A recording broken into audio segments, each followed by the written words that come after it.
Islamic কিছু গুরুত্বপূর্ণ হাদিস যা না জানলেই নয়। পার্ট ৫। উবাদা ইবনুস সামিত রাদিয়াল্লাহু হতে বর্ণিত। উবাদা ইবনুস সামিত রাদিয়াল্লাহু হতে বর্ণিত, যিনি বদর যুদ্ধে অংশগ্রহণকারী ও লাইলাতুল আকাবার একজন নাকিব।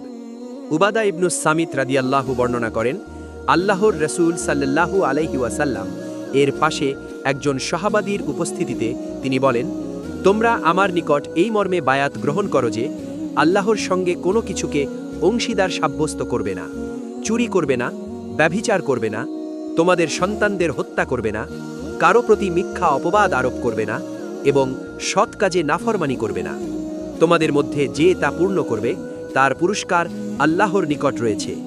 আর কেউ এর কোনো একটিতে লিপ্ত হল এবং দুনিয়াতে তার শাস্তি পেয়ে গেলে তবে তা হবে তার জন্য কাফফারা। আর কেউ এর কোনো একটিতে লিপ্ত হয়ে পড়লে এবং আল্লাহ তা অপ্রকাশিত রাখলে তবে তা আল্লাহর ইচ্ছাধীন।